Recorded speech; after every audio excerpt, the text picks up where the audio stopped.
ტრამპის და პუტინის მოლაპარაკებების წინ კულუარული ინფორმაციები გამოდიოდა დაახლოებით რა პირობას აყენებდა რუსეთი და რა პირობაზე ტრამპმა გაიმეორა რამდენჯერმე რომ კი ტერიტორიების გაცვლა შეიძლება მოხდეს ანუ მიდიოდა საუბარი რომ რუსებმა მოითხოვეს დონეცკის ოლქის იმ დარჩენილი ნაწილიდან რომელიც რუსეთს ჯერ არ დაუკავებია უკრაინული ძალების გასვლა და რუსეთისთვის დათმობა და ტრამპმაც და ამერიკის წარმომადგენლებმაც თავისი განცხადებებით ირიბად დაადასტურეს ეს ფაქტი. ასევე რამდენჯერმე ახსენეს ტერიტორიების გაცვლის თემა. რას ნიშნავს გაცვლა? მოდი აი ვაჩვენოთ უკაზე. ასევე ბოდიში ზელენსკიმ თქვა რომ ჩვენ არაფერ ტერიტორიებს არ დავთმობთ. თუ უკმაყოფილება გამოხატა და ტრამპმა თავის მხრივ უკმაყოფილება გამოხატა ზელენსკის ამ ნათქვამზე. გაბრაზდა ზელენსკი რატო იძახის რომ ტერიტორიებს არ დათმობს. ანუ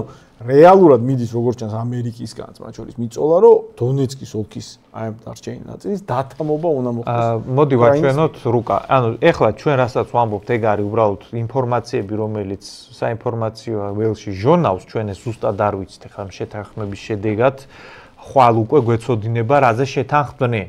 მაგრამ აი რუკა რო გამოვიტანოთ გაჩვენებთ რა ვერსია განიხილება აქტიურად რა რო ვაჩვენოთ თუ შეიძლება. ანუ აი ეს არის დონეცკის ოლქის დარჩენილი ნაწილი, ეს ლურჯად რაც არის. აი უკრაინა რო წარმოიდგინოთ, აი ეს არის უკრაინა. აი ეს არის ლუგანსკის ოლქი, აი ეს არის დონეცკის ოლქი და დონეცკის ოლქის აი ეს დარჩენილი ნაწილი არის, რასაც როგორც ამბობენ რუსები თხოვენ და ამაში უნდა გაუცვალონ, აი ხარკოვში და სუმში ეს პატარა რაღაც ანკლავები რო არის, საზღვარი რო გადაკვეთეს ბუფერული ზონის შესაქმნელად. აი აქიდან გავალთ და თქვენ აქიდან გადით.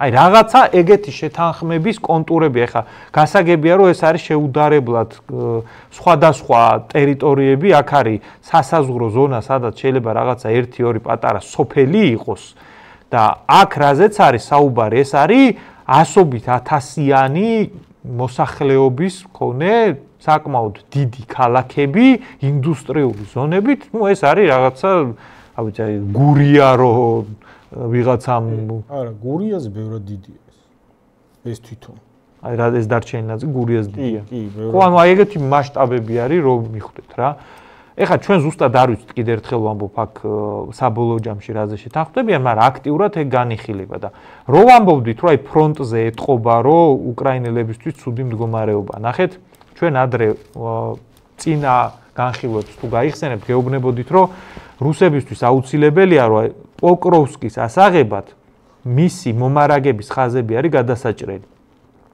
აი ეს ჩრდილოეთ მიმართულება, აი ეს როჯინსკაია რომელზეც გეუბნებოდი, ეს უკვე ფიზიკურად გადაჭრეს. ერთადერთი მომარაგების გზა დარჩენილია აი ეს ტრასა, რომელიც რუსული დრონების და არტილერიის პირდაპირ საცეცხლე კონტროლის ქვეშ არის. ანუ ეს მიმართულება პოკროვსკი, მირნოგრადი და ეს მცირე დასახლებები სამხედრო თეორიის მიხედვით უკვე ოპერატიული ალყის მდგომარეობაშია. ოპერატიული ალყა არის მდგომარეობა, როდესაც ფიზიკურად შეიძლება წრე არ არის შეკრული, მაგრამ გამოსასვლელი გზები უკვე მოწინააღმდეგის საცეცხლე კონტროლ ქვეშ არის. აი ეს გარღვევა, რომელზეც უკვე გესაუბრებოდით, მიდის კრამატორსკის და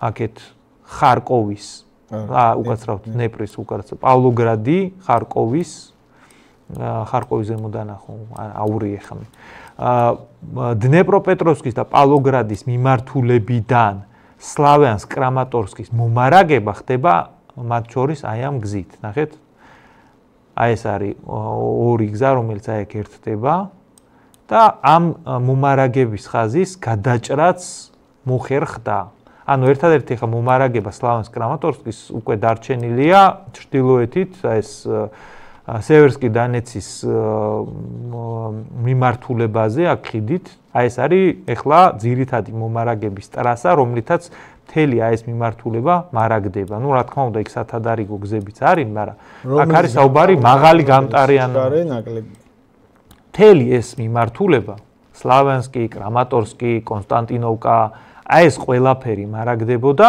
ერთი აი ამ ხარკოვის მიმართულებით, მეორე დნეპროპეტროვსკის მიმართულებით. დნეპროპეტროვსკის მიმართულება გადაიჭრა მთელი ამ რეგიონისთვის. და მეორე, როდესაც რუსებმა გარღვევა მოახდინეს, უკრაინელებმა ამ გარღვევის გასაჩერებლად გადმოისროლეს აქეთ აზოვის დანაყოფები. სხვათა შორის გაჩნდა ვიდეოებიც, სადაც რუსები მაგათ კოლონას ბომბავენ, ანუ ეგ დადასტურდა. მაგათ ვიდეოებია, სადაც FPV დრონებით ანადგურებენ, მაგათ როტაციის დროს, როცა შემოდიან. და როგორც ჩანს, ეგენი მოხსნეს კუპიანსკის მიმართულებიდან, რომელსაც თვითონ კუპიანსკის შტურმი ეხა დაწყებულია, თვითონ ქალაქს უტევენ დინარის გადაღმა მეორე მხრიდან. მაგრამ აი რამდენ 2 დღის ამბავი არის, აი ეს ნაწილი, ანუ თუ კუპიანსკი ეს ქალაქის ზომა დაახლოებით რო გააცნობიეროთ, აი ეს არის მაგაზე დიდი ტერიტორია, აი ეს დაიკარგა 2 დღეში, ანუ აი რო ვამბობდით ქვემოთ რა 15 კილომეტრიანი გარღვევა ამ ფრონტის ხაზისთვის ძალიან იშვიათია. ბოლო 2 კვირაში ამ ფრონტის მონაკვეთზე და ამ ფრონტის მონაკვეთზე ორგან მოხდა ეგეთი რაღაცა. ეგ ნიშნავს, რომ უკრაინელებს ფრონტზე აქვს სერიოზული კრიზისი. ამ ომში 1 კილომეტრიანი წინსვლა წინა წელს ჯერ კიდე ითვლებოდა რაღაც მოვლენად. 15 კილომეტრიანი 2 გარღვევა 2 კვირის მანძილზე ეგ ნიშნავს, რომ უკრაინელებს რეზერვების კრიზისი აქვთ. ანუ სადღაც ესეთი რაღაცა რო ხდება, ადრე უკრაინელები ხსნიდნენ აი ჩრდილოეთ მიმართულებით აქ ბელორუსიასთან და რუსეთის საზღვართან სარეზერვო ძალები აქ ყავდათ ხოლმე, აქ ასვენებდნენ, თან საზღვარს იცავს, თან ისვენებს, ხო აქ აქტიური საბრძოლო მოქმედებები არა, აქედან ხსნიდნენ ხოლმე და სადაც აი ესე გაჭიროდებოდა, იქ გადმოისვრიდნენ. და ამ მიმართულების გასაჩერებლად ფრონტის აქტიური მონაკვეთი სადაც არის, იქიდან რო დაჭირდათ თავისი დანაყოფების გადმოსროლა, ეგ ნიშნავს, რომ რეზერვების კრიზისი არის სერიოზული. მოდი ახლა ეს თვითონ ამ დონეცკის დათმობას რატო ითხოვს რუსეთი, რატო ასეთი მნიშვნელოვანი? დონეცკი არის ყველაზე გამაგრებული ქალაქებით, ასეთი მოცული, დიდი ქალაქებით მოცული და თან გამაგრებული მთელი ეს ხაზებია ნაგები წლების განმავლობაში ეს ტერიტორია, რომლის იქითაც არის სივრცე ძირითადად ეს არის ველები და სადაც არის ნაკლები ქალაქები, მით უმეტეს ნაკლები საფორტიფიკაციო სამუშაოებები ჩატარებული. ამიტომ აქ ამ ტერიტორიის აღება ნიშნავს სივრცის რუსეთის ხელში გადასვლას, იმ სივრცის, რომელზეც რუსეთი შეიძლება ბევრად დიდი ძალების განლაგება უსაფრთხოდ, ანუ განლაგებისთვის შეტევის შემძლე ძალების კონცენტრაციისთვის სასურველია ტერიტორია, სადაც ქალაქებია, ანუ ამ ლოჯისტიკა, განლაგება, უსაფრთხოდ განთავსება ისე, რომ იქ საწყობება შეგელოს. ანუ თანამგზავრული დაზვერვა რახან არსებობს და საჰაერო მოწინააღმდეგეები კარგად ხედავენ, ანუ მინდორში ჯარს ვერ განალაგებ, ისე რომ артиლერიის განმოწყვლადი ხარ, დაზვერვის გამოწყვლადი ხარ, სარაკეტო დარტყმებს აყენებენ მათ შორის შენსაწყობებს, ამიტომ ქალაქის პირობებში, ქალაქის შიგნით ჯარის დამალვა მარტივად ხერხდება. ზამთარი მოდის მაგალითად რუსეთში, უკრაინაში ბევრად ადრეა იწყება ზამთარი, ბევრად დიდი სიცივეები, ხა სადღაც მინდორში მხელა ბანაკების მოწყობა, რომელშიც ასობით 1000 ადამიანს განალაგებ, რომელიც მოწყვლადია თან დისტანციიდან артиლერიის ან სარაკეტო ჰაიმარსების დარტყმების მიმართ მაგალითად, ხო, ეგ არის ძალიან მოუხერხებელი და ლოჯისტიკურადაც ბევრად მოუხერხებელია, სადაც არ არსებობს შესაბამისი ინფრასტრუქტურა. დონეცკი არის ყველაზე ეფექტურად გამაგრებული, ინფრასტრუქტურულად ყველაზე შესაბამისი ტერიტორია იმისთვის, რომ დიდი ძალები რუსეთმა განათავსოს, შემდეგ შეტევის განსახორციელებლად იმისთვის, რომ და ამის საპირწონედ უკრაინას არა აქვს აი აქ შემდგომ ტერიტორიაზე ეფექტური თავდაცვითი ნაგებობები და სისტემა. აი თუ დააგვერდებთ დონეცკის ოლქის იქით, აი სლავიანსკ, კრამატორსკი, კონსტანტინოვკას აი მიმართულების იქით, აქ შეიძლება რამდენიმე, ანუ 150 კილომეტრი შეიძლება იარო ისე რომ დიდი დასახლებული პუნქტი არ აი პავლოგრადია მაგალითად, აი სლავიანსკ, კრამატორსკის ხაზზე რამდენიმე ქალაქი რამხელაც არის, აი მხელა ქალაქია და დაახლოებით პავლოგრადი, რომელიც არის და დანარჩენი არის, ახლა მცირე, აი რო გაჩვენოთ ხა დანარჩენი. ესეც ახლა შენ დონეცკს უყურებ, ანუ აი რაღაც მცირე დასახლებები არის აქ. დონეცკის შემდეგ ესე დასახლებების ზომა და რაოდენობა დიდი დასახლებების კლებულობს. ეს ახლა თქვენ უყურებთ სოფლებს, რომელიცაც ხურად ნაკლები 5 ქუჩა რო არის მაგ ზომის. თავდაცვისთვის. ანუ ეს არის უკვე უკრაინის ველები და ფაქტიურად სლავიანსკ, კრამატორსკი, კონსტანტინოვკას და პოკროვსკის აღების შემთხვევაში, ანუ ამ ყველაფერს თუ რუსები იღებენ, აქიდან რაღაცა პერიოდი რო გავა და მან ძალიან მნიშვნელოვანი რაღაცა უნდა ახსნათ კიდე რა, აი წარმოვიდგინეთ რომ ხვალე ტრამპი და პუტინი შეთანხმდნენ. შეგიძლიათ დააბრუნოთ კადრი უკან. წარმოვიდგინოთ რომ ხვალე ტრამპი და პუტინი შეთანხმდნენ, აი ეგეთი მოდელირება გავაკეთოთ, გამოვიდნენ ტრამპი და პუტინი და ამბობენ რომ შეთანხმება მიღწეულია, უკრაინელები გადიან ამ ტერიტორიიდან, რუსები გადიან ხარკოვის ოლქიდან და სუმის ოლქიდან და გარანტიებს ვიძლევით. და გამოხდა ხანი და ტრამპის მაგივრად ამერიკაში აირჩიეს დემოკრატიული პარტიის ვიღაცა წარმომადგენელი, მაგალითად რაღაცა ქალბატონი ოკასია კორტესი. მაგალითად, არ ვიცი ეს. თავში რაც მომივიდა პირველი, ან ბერნი სანდერსი, არ ვიცი. და ამერიკელებმა ისევ დაიწყეს, რომ არა, ტრამპი მოღალატე იყო, უკრაინა მაინც გახდება ნატოს წევრი. ხო შეიძლება ეგეთი სცენარი. პირიქით, ჩვენ მთელი მედასავლეთები ეხა მაგის იმედზე არიან, რომ ტრამპი ჩათლახი არის. ეხა მანდ მოვა წესიერი პრეზიდენტი და მე ნახეთ თქვენ. ეგ არის ქართველი მედასავლეთების იმედი. და რო წარმოვიდგინოთ, რომ მართლა ეგრე ხდება. მოვიდა ახალი ადმინისტრაცია, ტრამპის დადებული შეთანხმებები ფეხზე დაიკიდა და ისევ ამბობს, რომ უკრაინა ნატოს წევრი გახდება. და შეთანხმება დაირღვა და რუსებმა გადაწყვიტეს, რომ გასაგებია, მოდი კიდე გავიმეოროთ. რა სიტუაცია ხდება მაშინ? დონეცკის ოლქიდან პავლოგრადის და დნეპრის მიმართულებით შეტევა თუ განახორციელა, შემდეგი რაუნდი დაუშვათ 2028-29 წელს განახლდა ომი. მთელი აი ზაპოროჟიე, დნეპროპეტროვსკი და პავლოგრადის აღების ოპერაცია შეიძლება იყოს შემდეგი ომის ამოცანა და ეგ იქნება საკმაოდ მარტივად კეთებადი, იმიტომ რომ დონეცკისგან განსხვავებით, როგორც შოთამ აღნიშნა კიდეც. აქ ამ ტრიალ მინდორში, რაც არ უნდა ისენი თხარო, რა ქვია, ბლინდაჟები. ძალიან კარგად დაჩვენა, რომ ბევრად რთულია მაგისი შეკავება. მაგ სცენარს არც სჭირდება აუცილებლად, მაგალითად ახალი ადმინისტრაციის მიერ უფრო არა მშვიდობიანი რიტორიკის განვითარება. ნუ რა ვიცი, შეიძლება არა ამერიკის ადმინისტრაცია, არამედ რუსეთის ხელისუფლებამ თქვას, რომ იცი რა, ის შეთანხმება ეხლა ტრამპთან მქონდა მედადებული და ეხლა იმედი მაქვს, რომ მეტის წაღება შემიძლია. მაგაში ვინ არის დაზღვეული და რუსეთმა გადადგა ეგნაბიჯან. ჩვენ ასეთ შემთხვევაში უკრაინა მიიღებს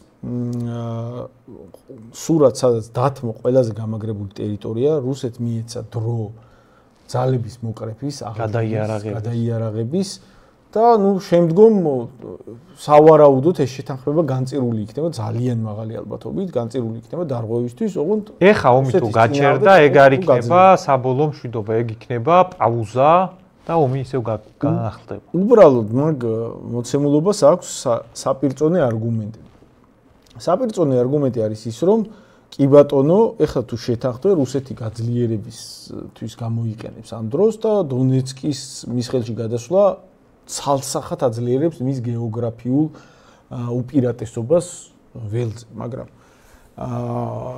რადგან ტრამპმა ასე დაუძახა პუტინს ალიასკაზე, რადგან მოლაპარაკებები გავს სურათ, სადაც ამერიკა და რუსეთი როგორც ჩანს მისულები არიან ურთიერთმონგებიან ვერსიაზე, თუ ეს ასეა, მაშინ შეიძლება უკრაინის წინააღმდეგობის შემთხვევაში ამერიკამ უკრაინა უბრალოდ მიატყობს. აი ეგ ვერსია განვიხილოთ, იმიტომ რომ მე წინაზე ვთქვი, რომ ყველაზე საფათო ვერსია უკრაინისთვის ვიდრე რამდენიმე წლით სულის მოთქმა. ყველაზე მაღალი ალბათობის ვერსია რა მოხდება, მე ეგ მგონია. წარმოვიდგინოთ, რომ ხვალე გავიღვიძეთ 6 საათი პუტინი და ტრამპი იჯდნენ, ჩამოართვეს ერთმანეთს ხელები და ტრამპმა გამოაცხადა, რომ შევთანხმდით ხალხო, უკრაინელები ეხა დონეცკიდან გავლენ და მშვიდობა იქნება. ნატოში არ მივიღებთ, მაგრამ აგერ ორივე მხარის გარანტიები იქნება, რომ ომი აღარ იქნება. ეგეთ ტექსტით რო გამოვიდეს. მაგაზე ზელენსკი ძალიან დიდი ალბათობით ხო იტყვის, რომ არა. აი, მოდი ასე ვთქვათ რა, ჩემი აზრით არა ძალიან სახიფათო ნაბიჯია, მაგრამ დიდია შანსი, რომ რა ვიცი, სხვა წარმოდგენები არსებობდეს იქ, სხვა ანუ ევროპელმა ლიდერებმა და ზელენსკიმ ერთად რომ გამოაცხადონ, რომ თქვენი შეთანხმება ჩვენ არ გვაინტერესებთ, ვაგრძელებთ ომს. მაგ შემთხვევაში ტრამპი რას აკეთებს? მაგ შემთხვევაში ძალიან მაღალია შანსი იმისა, რომ ეხლავე ეგეთი გათვლა არსებობდეს, რომ ზელენსკი უარს გვეუბნება ამაზე და ჩვენ რაღაცა საზეიმო ვითარებაში ვაცხადებთ ომის გაგრძელებაზე ბრალს ვკიდებთ ზელენსკის, ვაცხადებთ, რომ ის არის დამნაშავე, ის არ წყვეტს ომს, ამიტომ ჩვენზე ნუ რა ვიცი პრეტენზია ნუ ექნება თუ გავიწევით ამ მოლაპარაკებებიდანაც და უკრაინის დახმარებიდანაც და ტრამპ შეიძლება ეთქვას, რომ ხელებიც დამიბანია. რაც თქვა ტრამპმა სხვათა შორის, თუ აქ ვერ შევთანხმდით, მე ხელებს დავიბან და თქვენ საქმეს მიხედეთ. როგორც ჩანს, ერთ-ერთი ვერსია თქვა, ანალიტიკოსები განიხილავენ ამ ვერსიას, რომ გეგმა საერთოდაც ეს არის, ამერიკას გადაეწურა იმედი რეალური შეთანხმების, ამიტომ ამერიკა და რუსეთი ერთად ეძებენ ვერსიას, სადაც დაადანაშაულებენ შეუთანხმებლობაში უკრაინას და ამ მიზეზით პირობებს წაუყენებენ რაღაცა ან დათმე, ან ჩვენ გავდივართ, უკრაინა თუ არ დათანხმდება, უკრაინას დააბრალებენ ომის გაგრძელებას და გავლენ ამ პირობებს. ამ შემთხვევაში მე არ მგონია, რომ საბოლოო ჯამში გადაწყვეტილება იმ ფორმით იქნას მიღებული, რომ ამერიკამ საერთოდ იარაღის მიყიდვაზეც უარი თქვას, ალბათ იარაღის მიყიდვას გაუგრძელებენ, ოღონდ ევროპელების ფულით. ევროპელების ფულით იარაღის მიყიდვა ნიშნავს იმას, რომ აქამდე უკრაინას მიეწოდებოდა ევროპელების და ამერიკელების დაახლოებით თანაბარი თანხებით შეძენილი აკუმულირებული იარაღი, ანუ რაღაცა ოდენობა რაც მიეწოდებოდა და მეტნაკლებად აი უკან დახევით ტერიტორიების დაკარგვით, მაგრამ შეკავებისთვის მეტნაკლებად საკმარისი იყო, ეს იყო ჯამური იარაღის ოდენობა და უნდა ვივარაუდოთ, რომ ეს იარაღის ოდენობა განახევრდება იმ პირობებში, როცა რუსეთი საკუთარი იარაღის წარმოების სიმძლავრეებს დღითიდღე ზრდის. ანუ განახევრებული შემცირებული იმასთან შედარებით შეკვეცილი რაოდენობა იარაღის ექნება უკრაინას, რაც ქონა მანამდე და თან მანამდე უნდა გვესმოდეს, რომ უკრაინას ქონა არა მხოლოდ დასავლეთიდან მოწოდებული იარაღი, არამედ თავისი იარაღი ქონა ძალიან ბევრი საბჭოთა ეპოქიდან დარჩენილი და ის იარაღი დიდწილად ან განადგურებულია, ან თავისი რესურსი გახარჯა და ეხლა მთლიანად დასავლეთიდან მოწოდებული იარაღზე დამოკიდებული და ეს ამ იარაღის ოდენობაც თუ ტრამპთან თქვათ ვერ შეთანხმდნენ და პირობები არ დააკმაყოფილეს და გავიდე ტრამპი, ამ იარაღის ოდენობაც უფრო მცირე იქნება, ვიდრე იყო თქვათ 2022-23 წლებში. ეგ ნიშნავს და მის წინააღმდეგ მოქმედ რუსეთს, რომელსაც სულ უფრო მეტი იარაღის წარმოება შეუძლია, ნუ ძალიან დრამატულად ესდება უპირატესობა. მე კიდე რა მგონია, იცი, თუ ეგ სცენარი მოხდება, უკრაინელები კიდე ერთხელ ცდიან ისეთ რაღაცას, რაც სადეს წინა წელს, როცა კურსკში შევარდნენ. აი, ფრონტზე ხო ეს მდგომარეობა არის. აგერ ჩემი კიდე ერთი პროგნოზი, ანუ მოვინიშნოთ, რა ვიცი, დღეს რა რიცხვი არის.